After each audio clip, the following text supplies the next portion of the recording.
The Nike Invincible Run 3 is a max cushion daily trainer from one of the most celebrated running brands on the planet. I was excited to get my hands on the shoe and see what it could do for me. Was this shoe really made for someone like me, or is it really made for the elites only? It's time to lace them up and take it for a run.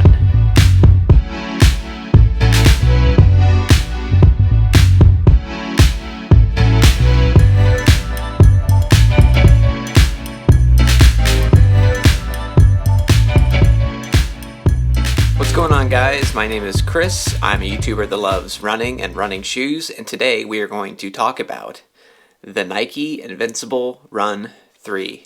Before we get into that, I wanted to just go over one disclosure. This is a shoe that I bought with my own money. Nobody has had the ability to see this review before you have. All of these thoughts are my own. As always, please subscribe and like this video and leave a comment. I love the community that we're trying to build here. I love answering questions and chiming in on what you guys have said on my previous videos and anything in the future. So please keep interacting. I love that stuff. The Nike Invincible 3 is Nike's max cushion daily trainer shoe. It is a shoe that is targeted for some of those longer runs, easy miles, something you'd wear when your legs are tired. Just basically kind of like the comfy shoe from Nike. I have to admit that I've never worn a Nike running shoe before. This is my first opportunity to give that a go. I've always known that Nikes were a very specific fit for a lot of people, and I figured that would probably be the case for myself. Unfortunately, and people are probably looking at this going like, hey, that's kind of obvious. Nikes are not really for people that have wide feet, but I thought I'd give it a try and see, hey, maybe, because I do have wide feet, maybe I'll be a little different. Maybe I'll find a way to make this work. Maybe it'll feel a little bit better on my feet. Unfortunately, they did not. The Nike Invincible 3, you could tell it's a well-built shoe, well-engineered. There's a lot of really cool things about it. The ZoomX foam is very squishy, and you can feel that, especially with a heel striker like me. But the upper, it's clearly designed with someone that has a more traditional foot, not someone that has a wide foot, and it just kind of strangled my feet on every single run I went on. I did try to give it the benefit of the doubt that maybe I could break it in a little bit, then maybe it would feel a little bit better after 20-25 miles. But at 50 miles, it's still just as constricting as it was the first time I took them out. But it's not to say that this is a bad shoe. This is absolutely a great daily trainer, especially for someone that isn't wide-footed like me. I could see how somebody would throw this on and take it out and be able to just log a lot of mindless miles. It's interesting, Kafuzi, another fellow YouTuber, had said that there are probably two different camps that this shoe would fall for. Somebody that is using it for their daily training miles, kind of like the set it and forget it miles, really easy miles and hours that you would get out of those kind of runs. The other camp would be people that might be using this for possibly a marathon pace, doing some I wouldn't say threshold work, but going on a longer run and adding in marathon pace, maybe a few progressions here and there. I did find that when I ran at marathon pace in the shoe, it did feel a little better. So I think that's because I was not leaning into my heel as much during those faster paces.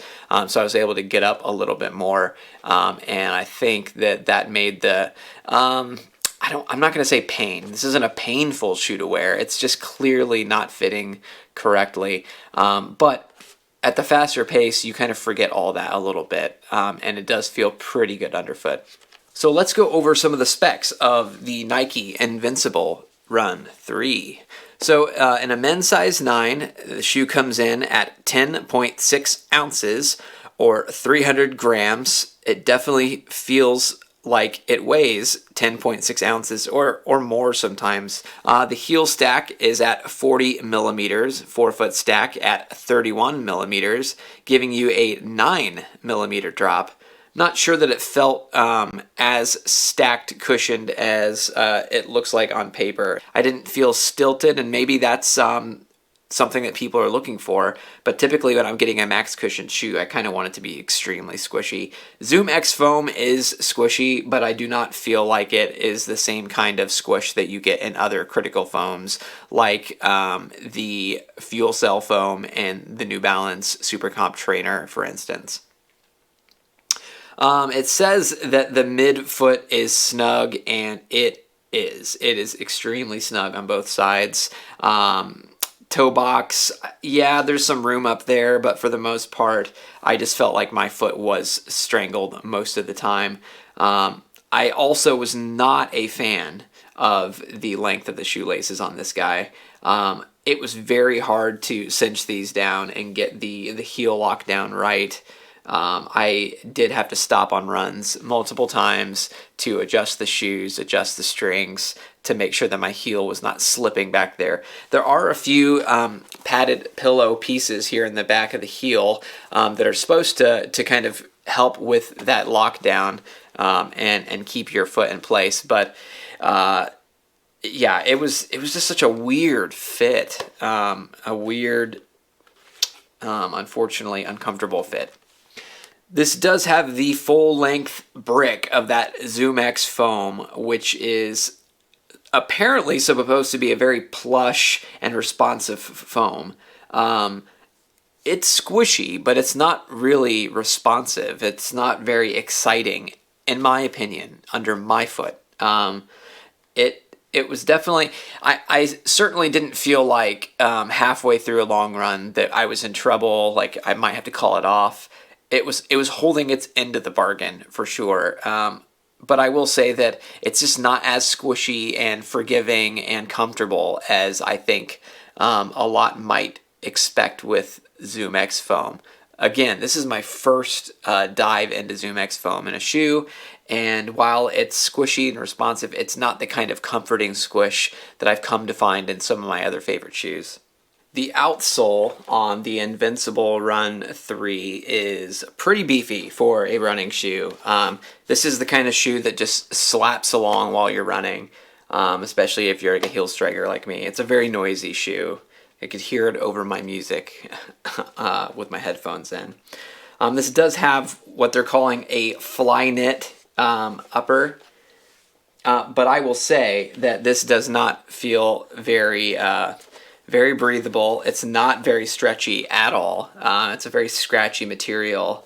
I will say that it does offer a solid lockdown once everything's tightened up, but it's just not very comfortable. It's not very form fitting. It's more, it's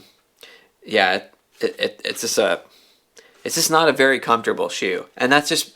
Again, I think it's because I have wide feet. I don't think this is designed for someone that has wide feet. A lot of you know that out there that Nikes really aren't for people that have wide feet. But I wanted to be part of the Nike club. I wanted to be part of the group that gets to try Nikes out. And this shoe, while I've got 50 miles in it, just to give it a good once over, it was not what I was hoping it would be. So what was it like to run in the Nike Invincible Run 3? So it is to me, it was just a very clunky, forced experience. So I've done enough research to know that it's hard to find a good running shoe for people with wide feet. I have wide feet, but I have been able to get the most out of a lot of different shoes that for the most part, make up most of the market. So I've run in Sauconys, Hoka's, New Balance, Kraft, Pumas. So Asics, obviously one of my favorite shoes being the Super Blast. So I know that I can adapt. I know that I'm able to do that. With the Nike Invincible 3, it just did not feel like it adapted over time, over the duration of any of the runs. I had taken this out for multiple easy runs. I've taken it out for some strides, and I took it out last weekend for a 21-mile long run with marathon pace mixed in there. So I think I've given it a good shake and made sure that I understood exactly what this was going to be like, and it just was not a very comfortable shoe. It's strange because if you look at the shoe kind of from a bird's eye, it looks like a very wide shoe. It has that like this platform here, and so I know like when I tried it on, I was thinking, okay, like I think this is going to free up after a few miles. Like my foot anatomy is going to fill this in. I'm going to be able to adjust it and get it to where I want it to be. But it's such a rigid upper, it's such a rigid material that it never did feel like that it ever really adapted to me. Instead, I could feel my feet slowly trying to adapt to it, which can be pretty uncomfortable after a while. Like I said earlier, I do think that when I took the shoe up to marathon pace and I found myself not leaning back in the shoe as much, but being a little more forward with the speed, it did feel better for sure. And I did feel like I could turn over pretty well, and it felt efficient. Which is obviously what you're looking for in any shoe, depending on the effort of the day. You just want to feel like the Nike Invincible Run 3 was a shoe that I was extremely excited to get my hands on. So I did feel at the marathon the Nike pace, Invincible Run I could see myself taking this out a max cushion daily trainer very specific prolific marathon running brand efforts. But there's no way that I could run. Certainly could not run a marathon. The Nike Invincible Run 3 is a max cushion daily trainer from one of the most celebrated running brands on the planet. Fantastic on my feet. I was excited to get my hands on this shoe and give it a go with my. Think, I got to put this thing back on. I was excited to get my hands on the shoe and see what it could do for me. Especially one that you're going to be training. Was the shoe really made for someone like me, or is it really made for the elites only? Who do I think the shoe is for? I do think the shoe is for run. someone that has a more traditional size foot and fit, which is most people. Unfortunately, I don't land in that camp because of my wide feet. But I do think that most people will be able to use the shoe as their daily trainer, as their maxed cushion daily trainer with that 40 millimeter stack of Zoom X foam in the back. It is going to be nice on the legs, nice on the feet to just kind of take it easy, zone out and wear. Honestly, I can't speak to that because that's not the experience I had in it, and so I'm not sure that somebody that has a more traditional sized fit will put this on and feel a completely different experience than I did in the shoe. But I do think it's mostly a daily trainer, max cushion shoe. Like I said, if you are getting up on your toes in this a little bit, it might feel completely different. But honestly, it's not really engineered for that. It's not really made to be like a speedster shoe. I think it's really made to like log the miles. Work on your aerobic base, and so I think that's more of what the shoe is for. I'm really sad to say that I don't think Nikes are for me.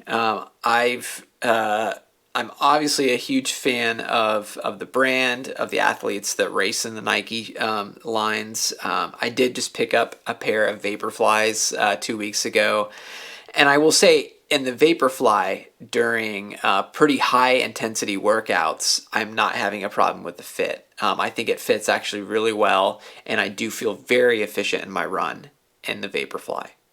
But I do not think that I will be seeking out Nike shoes in the future. I just don't think they're made for me. I think that's a very specific kind of runner and fit, and that does not encompass us wide-footed runners. So guys, what did you think of the Nike Invincible 3? I think that most people will like the shoe, but I'd like to know what you thought of the shoe. If it's something that you used a lot, was it your go-to max cushion daily trainer? Did you find it to be constricting in the same ways that I did? Am I completely off base? Please comment, let me know below. The Nike Invincible Run 3 is currently listed at $180 on runningwarehouse.com. However, this particular colorway is currently on sale for $144.88, and it's saying that it's clearance, so they might be pushing this out pretty soon. But I would say $180 for this shoe is not. It did not feel like money well spent. But again, I really feel like that's me, and because I have wide feet, I think this is probably a solid shoe for most people. But $180 on runningwarehouse.com normally. All right, guys, just a few more weeks out until Chicago. We're in the taper. I'm very appreciative of that. I've got a few more shoes that I plan to review and have out before the race. And then, of course, there will be a race recap video. As always, stay hydrated, stay safe. I'll catch you on the flip side.